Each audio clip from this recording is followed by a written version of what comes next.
Hey, and welcome back. In this video, we are building a simple eyes moving loader. Here is the two eyes, which moves to the sides, and also these eyes can blink. It's unbelievable, right? So it's simple but attractive loader, and let's see how can we create this one this time. But before starting, please make sure to like this video and subscribe to the channel so that you don't miss new amazing tutorial videos. So let's dive in. First, we start inside the body of the document. There is a single span element on the page, and this span has a class called loader. This element is going to be the visual part of our animation. That's all with HTML. We just need a span element to create those moving eyes. Now we use CSS to continue creating the eyes and its animations. So first we target the body element. We set the height to take up the full viewport so everything can be centered vertically. We remove the default margin to avoid extra spacing around the page. Then we use Flexbox to center the content both horizontally and vertically. Finally, we apply a very dark background color so the loader stands out clearly in the middle of the screen. Next, we select the loader class. This element is positioned relative, which allows its pseudo-elements to be positioned correctly later on.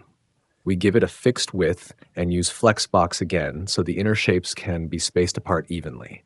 This sets the foundation for the animation that will follow. All right, continuing on, we now create the visual shapes using pseudo-elements. We target the before and after pseudo-elements of the loader. Both of these are used to represent the two eyes in the animation. We add empty content so they render on the page, and we make them inline block elements so they sit next to each other naturally. Each shape is given a fixed width and height so they appear as perfect circles. The background color is set to white, which contrasts nicely against the dark page background. On top of that, we apply a radial gradient as a background image. This gradient creates a darker circle inside, which acts as the pupil. We prevent the background image from repeating, so it stays clean and controlled. To finish the eye shape, we round everything using a full border radius. Then we attach two animations to these elements. One animation controls the movement of the pupil, and the other controls the blinking effect. Both animations run over the same duration and repeat forever, which makes the loader feel alive and expressive.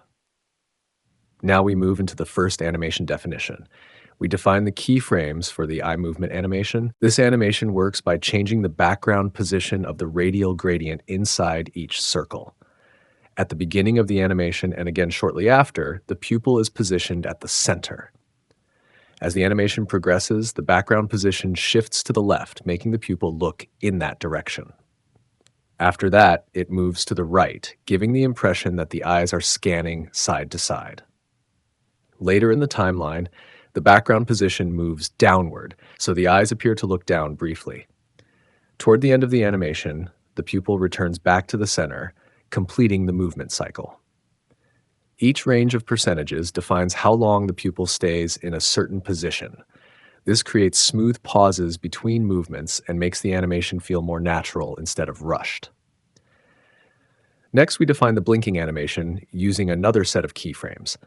This animation works by changing the height of the eye elements over time. For most of the animation timeline, the height stays at its full size, which keeps the eyes open.